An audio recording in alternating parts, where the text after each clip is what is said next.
അസ്സലാമു അലൈക്കും. റമദാൻ മാസത്തിലെ പ്രമേഹ രോഗികളെ അലട്ടുന്ന ഏറ്റവും വലിയൊരു പ്രശ്നം അവർ കഴിക്കുന്ന ഗുളിക ഇൻസുലിനൊക്കെ എങ്ങനെ കഴിക്കണമെന്നാണ്. ചില ആൾക്കാർ ഗുളികകൾ 2 നേരം കഴിക്കുന്നുണ്ടാവും, 3 നേരം കഴിക്കുന്നുണ്ടാവും. ഇൻസുലിൻ തന്നെ ചിലപ്പോൾ 2-3 നേരമൊക്കെ എടുക്കുന്ന ആൾക്കാരുണ്ടാവും.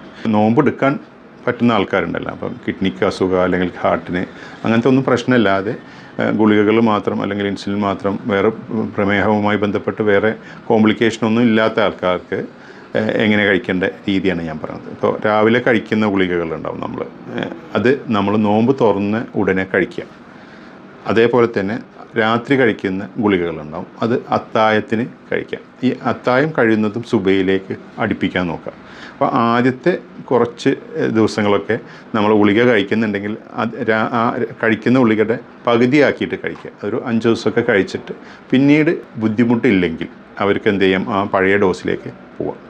ഇനി ഇൻസുലിൻ എടുക്കുന്ന ആൾക്കാരാണെങ്കിൽ രാവിലെ എടുക്കുന്ന ഇൻസുലിൻ്റെ ഡോസ് നോമ്പ് തുറന്ന ഉടനെ എടുക്കാം. രാത്രി കഴിക്കുന്ന ഡോസ് അത്താഴത്തിന് എടുക്കുക. ഈ അത്താഴത്തിന് എടുക്കുമ്പോൾ എന്ത് ചെയ്യുമെന്ന് വെച്ചാൽ ഒരു 5 യൂണിറ്റ് 6 യൂണിറ്റൊക്കെ ആദ്യത്തെ ദിവസങ്ങളിൽ കുറച്ചെടുക്കുക. പിന്നെ ഓരോ യൂണിറ്റും നമ്മൾ അപ്പോൾ ഒരു 15-20 യൂണിറ്റ് നമ്മൾ എടുത്തിരുന്ന ഒരാളാണെങ്കിൽ ഒരു 15 യൂണിറ്റ് എടുക്കുക.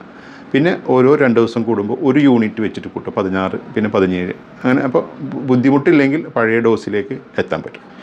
ഇനി ഗുളിക കഴിക്കുന്ന ആൾക്കാരായാലും ഇൻസുലിൻ എടുക്കുന്ന ആൾക്കാരായാലും ശ്രദ്ധിക്കേണ്ട ഒരു കാര്യം എന്ന് വെച്ച് കഴിഞ്ഞാൽ അവർ ഗ്ലൂക്കോമീറ്റർ ഉണ്ടെങ്കിൽ ഇല്ലെങ്കിൽ ഒന്ന് മേടിച്ചിട്ട് ഒരു 11 മണി ഒരു 4 മണി ആകുമ്പോൾ ഷുഗർ നോക്കുന്നത് നല്ലതാണ്. ഇനി ഉച്ചയ്ക്ക് കഴിക്കുന്ന ഗുളികകളുണ്ടെങ്കിൽ മുത്തായും നമ്മൾ ഭക്ഷണമൊക്കെ കഴിക്കുന്ന സമയമുണ്ടല്ലോ, ആ സമയത്ത് അത് കഴിക്കാം. ഇതാണ് ജനറലായിട്ട് നമ്മൾ നോമ്പ് ഉള്ള ആൾക്കാർ റമദാൻ മാസത്തിലും ഗുളികകൾ കഴിക്കേണ്ട രീതികൾ.